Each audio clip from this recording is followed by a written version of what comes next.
begini ya, supaya Mas Roni ini punya keteguhan batin dan kekuatan hati untuk mengambil dan menentukan langkahnya dan lepas dari kecurigaan diguna-guna atau pakai ilmu itu. Cobalah saya sarankan Mas Roni ini seminggu ini bangun tengah malam untuk tahajud, untuk sholat, untuk sholat istiqoroh, sholat hajat mohon kepada Allah diberi petunjuk, diberi kekuatan hati, batin untuk menemukan jalan keluar dari semua. Iya. Jadi coba seminggu sholat hajat atau sholat tahajud 4 rakaat. Ingat ya, 2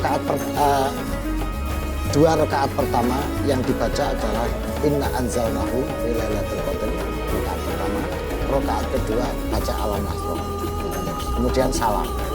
Terus sholat lagi 2 rakaat gitu ya. Terus rakaat pertama dari sholat yang kedua ini ya, yang dibaca adalah Tabat yada Abi Lahabi wa tab ya. Yang kedua yang dibaca surat Idza jaa nasrullah wal fathu wa ra'aitan nasa yadkhuluna. Itu. Nah, setelah 4 rakaat ini Mas Roni baca istighfar 100 kali, baca sholawat 100 kali, kemudian baca mu'awwadzatayn.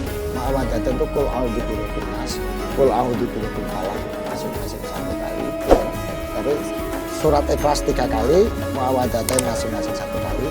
Mohon kepada Allah diberi kekuatan, diberi jalan keluar. Lakukan seminggu. Coba ini untuk memperbaiki hubungan, untuk menyatukan kembali. Tolong itu tadi secara lahir istrinya diajak pelan-pelan ya, bukan untuk dipisahkan dari keluarganya ya Mbak Angel ya. Sering diajak keluar, sering sebelum kalau langsung diajak pindah drastis kan sampai geger gitu. Karena tidak pelan-pelan istrinya diajak silaturahim ke ustaz, diajak silaturahim ke orang tua-tua yang secara otomatis bisa menasihati untuk membuka hatinya. Itu loh, diajak ke pengajian kalau mau, atau diajak ngerumpi ke tempat yang dia percaya tapi yang bisa menasihati dia. Jadi ini kan ada cara-cara bertahap ya, memberikan pemahaman supaya istri tidak hanya tergantung mulai dengan keluarganya saja. Jadi mas ajak jalan-jalan, silaturahmi ke orang tua, silaturahmi ke ustaz, silaturahmi ke kiai, sehingga secara tidak langsung akan nasihat-nasihat itu. Ini untuk meminimalisir pengaruh keluarga secara pelan-pelan, gitu ya. Nah itu satu. Yang kedua secara batinnya itu tolong jalankan berdoa pada Allah dan mau dibukakan pintu hatinya istri supaya bisa nurut, bisa ngikut kepada suaminya. Bukan untuk dipolitisir, dieksploitir, tapi untuk kebaikan bersama supaya rumah tangga ini bisa tetap hidup. Itu ikhtiar lahir batin yang bisa dilakukan. Ini Mas Roni ngomong-ngomong nih, bagaimana hubungan Mas Roni dengan istri Mas Roni sekarang? Saat ini? Kalau bisa sih belum Mbak. Cuman komunikasi kurang baik. Betul. Jadi karena dan ini ya saya cukup menarik diri aja Mbak Elga sedikit dari istri saya dan keluarga. Mas malah menghindari. Berpisah tapi belum status cerai. Ya. Nah, maksudnya tadi Mas Roni bilang komunikasi sudah tidak ada komunikasi, itu seperti itu maksudnya ya. Jadi tidak berantem juga tapi menghindar Mas Roninya gitu. Kalau status dalam pernikahan yang menggantung itu bagaimana? Ini kan bisa dibilang menggantung. Jadi Mas Roni kayak menarik diri. Nah, itu harus dilihat sebabnya. Ya, menggantung harus dilihat sebabnya. Misalnya kalau dalam psikotalik itu misalnya nggak memberikan nafkah lahir batin dalam waktu. Kalau menggantungnya ini dalam rangka memberikan pendidikan kepada istri supaya dia sadar, supaya dia introspeksi, supaya dia mawas diri untuk mencari jalan yang terbaik. Ini boleh-boleh saja dan bahkan malah perlu untuk dilakukan dalam keadaan istri yang tidak nurut pada suami itu.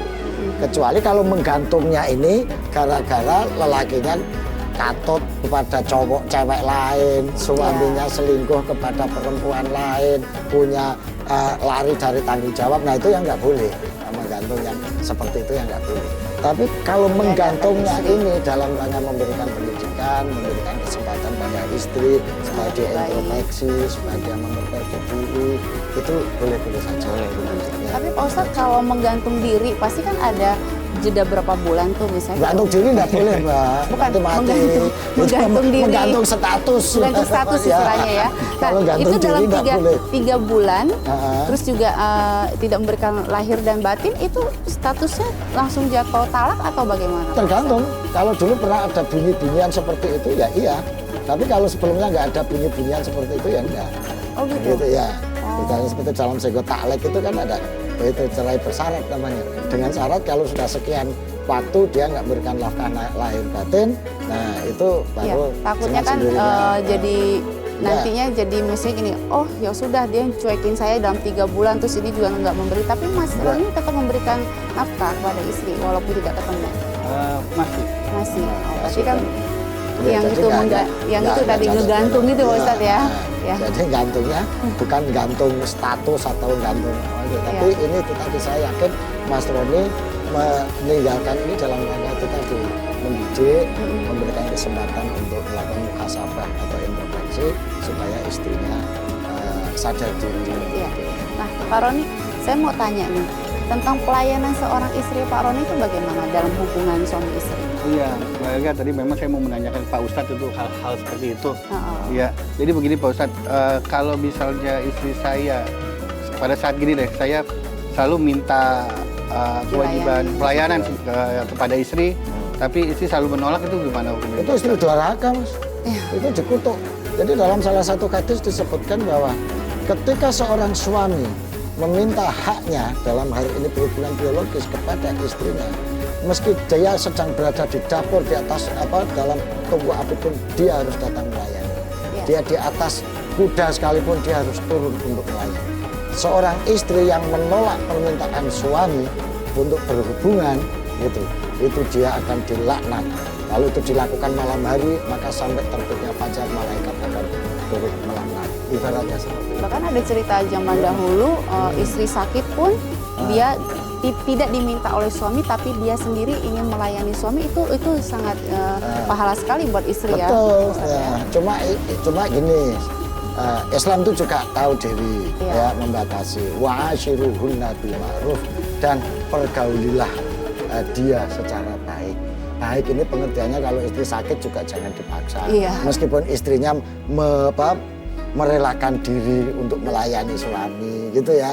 Tapi kan ini kata-kata ma'ruf ini pengertian itu baik luar biasa bagi istri.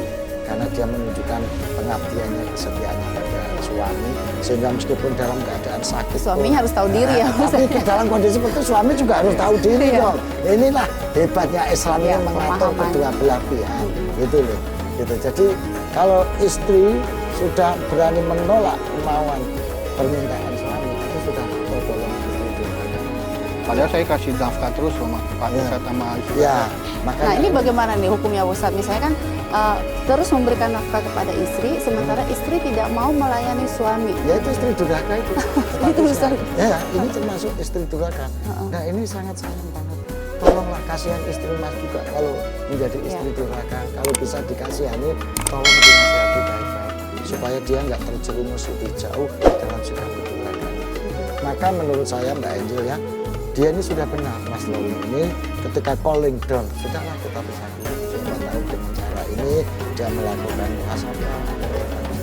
Sehingga kalau perlu saran saya untuk melakukan pendidikan diputus kewajibannya atau diputus nafkahnya dalam rangka untuk mendidik pun nggak apa-apa.